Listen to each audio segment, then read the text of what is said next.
যে ফেনী বলেন, নোয়াখালী, চট্টগ্রাম, যে জায়গাতে বলেন না কেন অবস্থা ভীষণ খারাপ। শুধু খারাপ নয়, ভাষা ব্যক্ত করা যাবে না। বিভিন্ন সোশ্যাল মিডিয়া দেখেছেন কেমন এক অবস্থা। আমি ধন্যবাদ জানাই ওই সমস্ত সংগঠন আর ওই সমস্ত দল মত নির্বিশেষে, আওয়ামী লীগ আর বিএনপি, কোনো প্রশ্ন এখানে আমার আসা দরকার নাই। যে বাজাহারা, যে পেশার, যে সংগঠন, যে মানুষগুলি, যে শ্রেণীর মানুষগুলো অনেক বনরো বিভিন্ন জায়গা থেকে, অনেক প্রবাসী ভাই বিভিন্ন হেলিকপ্টার দিয়া, বিমান দিয়া, বিভিন্ন নৌকা দিয়া, বিভিন্ন যানবাহন দিয়া সাহায্য সহযোগিতা করে। আমি ওদেরকে ধন্যবাদ জানাই। ওরা আরো বেশি বেশি করে সাহায্য সহযোগিতা করার তৌফিক দান করে। সিল্লা বলেন আমিন। ও আল্লাহ, যারা বিপদে আছে আল্লাহ ওদেরকে তুমি বিপদ মুক্তি করে দে। সিল্লা বলেন আমিন। হাড্ডি যেমন হাড্ডি থাকে, কখনো গোস্ত হয় না, ঠিক যেমন হাড্ডি যেমন হাড্ডি থাকে, ভারত যেমন চিরকাল ভারতে থাকবে।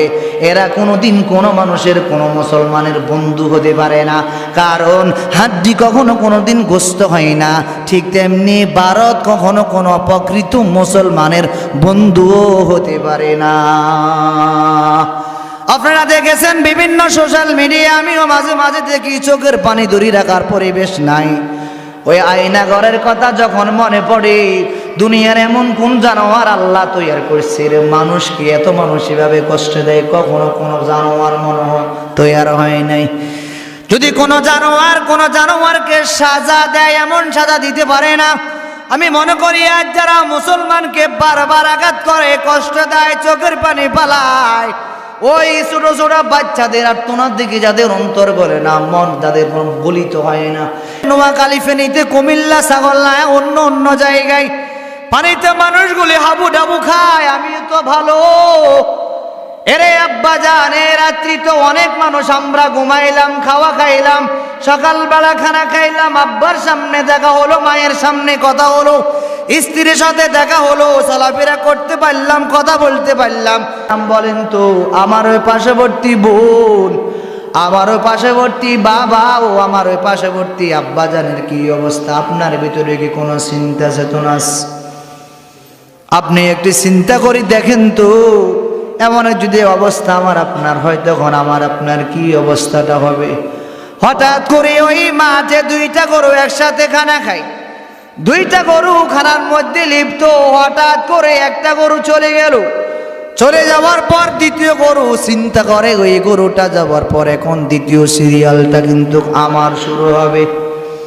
তার মানে হলো, এই যে ফেনী বলেন, নোয়াখালী, চট্টগ্রাম, যে জায়গাতে বলেন না কেন অবস্থা ভীষণ খারাপ। শুধু খারাপ নয়, ভাষা ব্যক্ত করা যাবে না। বিভিন্ন সোশ্যাল মিডিয়া দেখেছেন কেমন এক অবস্থা। আমি ধন্যবাদ জানাই ওই সমস্ত সংগঠন আর ওই সমস্ত দল মত নির্বিশেষে, আওয়ামী লীগ আর বিএনপি, কোনো প্রশ্ন এখানে আমার আসা দরকার নাই। যে বাজাহারা, যে পেশার, যে সংগঠন, যে মানুষগুলি, যে শ্রেণীর মানুষগুলো অনেক বনরো বিভিন্ন জায়গা থেকে, অনেক প্রবাসী ভাই বিভিন্ন হেলিকপ্টার দিয়া, বিমান দিয়া, বিভিন্ন নৌকা দিয়া, বিভিন্ন যানবাহন দিয়া সাহায্য সহযোগিতা করে। আমি ওদেরকে ধন্যবাদ জানাই। ওরা আরো বেশি বেশি করে সাহায্য সহযোগিতা করার তৌফিক দান করে। সিল্লা বলেন আমিন। ও আল্লাহ, যারা বিপদে আছে আল্লাহ ওদেরকে তুমি বিপদ মুক্তি করে দে। সিল্লা বলেন আমিন। হাড্ডি যেমন হাড্ডি থাকে, কখনো গোস্ত হয় না, ঠিক যেমন হাড্ডি যেমন হাড্ডি থাকে, ভারত যেমন চিরকাল ভারতে থাকবে। এরা কোনোদিন কোনো মানুষের, কোনো মুসলমানের বন্ধু হতে পারে না, কারণ হাড্ডি কখনো কোনোদিন গোস্ত হয় না। ঠিক তেমনি ভারত কখনো কোনো প্রকৃত মুসলমানের বন্ধুও হতে পারে না।